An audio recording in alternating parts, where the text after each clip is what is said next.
foot or anything like that. It's fine. Holds onto it. We'll get the vision here, and I like this contest because Owner is coming over, so if you wanted to try to push for it, you'd be mistaken to think that you were okay.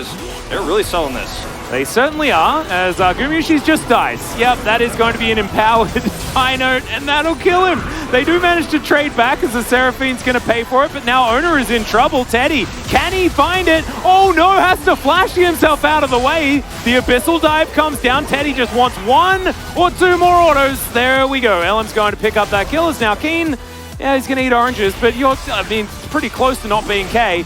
As now Carrier underneath this turret is going to get here like you were talking about. Gumayushi not wasting any time. There's Ellum. He has to flash get himself out. Emperor's Divide only onto the Swain, but Fate immediately dives on in once again. He has 0 mana though as T1 pick up the Eye of the Herald, and now they're just looking to get out of here.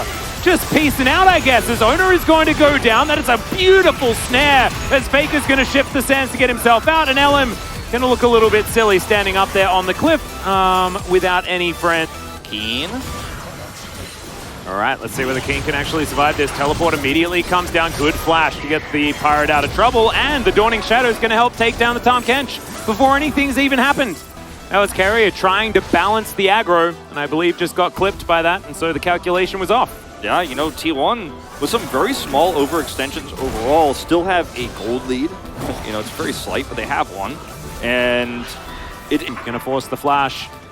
Now Quantum Freaks go back, clear out vision, make things very dark for T1. This could be an angle to actually start for Quantum. Again, damage not amazing here, but at least if they sell the idea even and T1 have to go through that choke point, that is going to be so difficult for T1 to pull off. I mean, if they started, at least they're not going to be losing too much health. I mean, they have Senna Seraphine, so theoretically they should be able to tank it forever. But they don't exactly have a front line necessarily. It's Swain. Still do a fair bit of damage. Yeah, exactly. Like Swain, Viego are the options there. Azona looking to clear out this vision. Does so. Warrior Trickster gets him out. He'll be fine.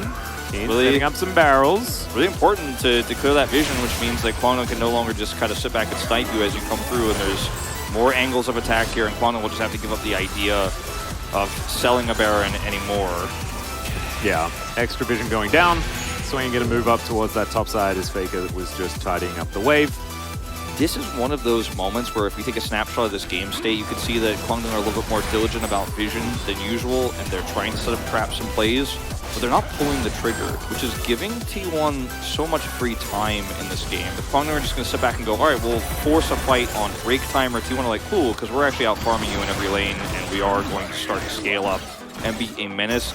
And if you make even one mistake against T1's composition and they spill through those choke points and Hoyt doesn't have a big ultimate, T1 can smash you in the fight. And that gold lead, again, not the most significant part of this. It's what champions it's on. And it's all the scaling, all the engage opportunities. And there's only so much you can do as Seraphine to mitigate T1 running at you. You know, and a lot of it's going to depend on how much vision control, how many choke points you have controlled. Yeah. Well, they've given up on the Baron idea. That was getting boring. So we're going to move to just back to the laning phase. Just back to the laning phase again. We've got solo lanes in top and bottom. And we've got our duo lanes in mid lane. And that's just how we're going to set it up.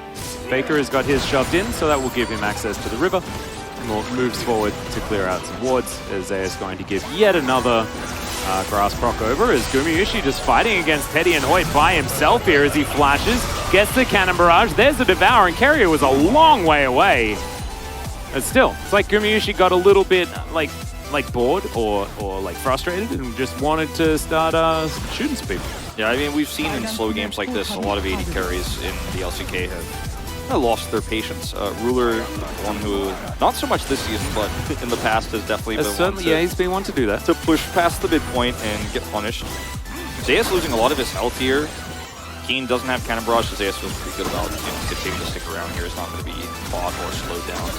But I gotta say, like, the amount of tightrope walking T1 is doing is quite big. All right, well, Demonic Embrace comes down. Let's see whether Fate can keep himself alive. The Ignite is ticking down. He goes golden. Elum's looking to get here. Fate goes down low, but Sand Soldier's autos will be able to do it. There is the Abyssal Dive as well, but Faker's going to get pulled back and then taunted. Zeus turns up, and it's a double kill for Elum, and he can possess anybody else that he wants. Gumayushi will take this outer turret, so the trade's all right for T1. But Kwangdong Freaks will return the favor by grabbing this one up top. Elm turns into a catfish for a little while, but will then back away. And is this Baron time? Yeah, I mean, I love that Guma has just said, I don't care, I'm actually going to get an inner and then get out of here, because Kwangdong either have to go straight to Baron or straight to punish him, and they took so long actually to clear things up. It looks like Guma will get away with the inner completely, and Kwangdong do not start Baron. Zeus is over in the area. And this is, again, Kwangdong not pulling the trigger, not being decisive, not taking this advantage, and actually just smacking it down on the table, because Fate has teleport. He could be there in this next fight, ult not that long away, if they had started up that Baron. He also has Zhonya still activatable. Yeah, he just completed it. And now Kwangdong are just like, all right, we're going to group up for Drake, but I think their power could have been so much higher after that aggressive play top side. Either way, T1 now have a lot of time. Gumayushi is going to get an inner turret, and they're grouped up faster on the Cloud Drake, even T1 are. Yep, Zeus going to start it right now. Ellen still just slinking around in the mist, but it's on the wrong side of this pit. It should just be the Wukong taking this one away, and he does so. The Encore goes completely wide, beat drop as well. In fact, Hoyt throws all of his abilities into nothingness. And Kwangdong Freaks look to have the inside track here on the mid lane, so they're going to use that in order to take this inner turret. The rest of T1 just going to back away, as Owner and Faker actually stick around. They're hanging out here in this mid lane. It's Kwangdong Freaks now able to move towards the Baron area. No one has any vision in this area at this point in time. Kwangdong Freaks not going to be able to start this one up without T1 knowing. T1 here trying to set up an arc. They had an arc around that last Drake. I mean, I don't want to call it a Drake fight. It was just a Drake take, and Kwangdong Freaks couldn't break in, couldn't crack through. Then they had the faster track to Baron, but didn't have enough control or vision to actually feel comfortable taking it. Teddy's on his way back here, but T1, again, better damage here. Yeah, they're just going to start this one up. Faker is moving on in now as well. Emperor's Divide still available as he's just some sense. Get himself towards this brush. Fate, Demonic Ascension already used as Teddy is over the wall. Decent positioning. It's Teddy that takes the Baron somehow. But can they win the fight? Gumayushi's hopping mad in the back of the pit, but King just flashes on top of him. Just walks away from the fight as well as Faker gets a decent ult. But it does not matter. Kwangdong Freaks tear them apart, and that is a clean ace. Great steal here from Teddy. We'll see how that happened when we go back to the replay. But I think part of the story here is that T1 is cut in half by this composition. Faker is on the bottom of the fight, hoping for a massive Emperor's Divide. And he's looking to actually turn this one around and make sure that Kwangdong, when they go in, there's no way out, and they end up hitting a massive ult, locking in Hoyt, etc. But Kwangdong, with a decisive team fight, ready to end this game, pushing down mid right now. Death timer's here so long.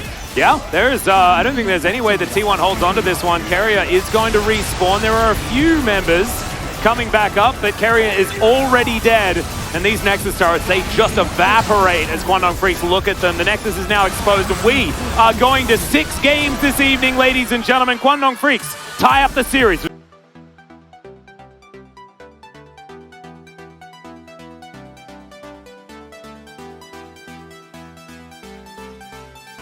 앞라인 오고 아리야 야 옹호 볼게 야 봐줘 야야야 그래 야 미드 야 끝나 나이스 야 미드 끝나 야 천천히 라인 빨리 끌어봐 우리 그냥 천이랑 치마 듯 끝났어 형 테라핀이야 잘했다 야 나 바로 먹으면 안 돼? 나이스 야 일로와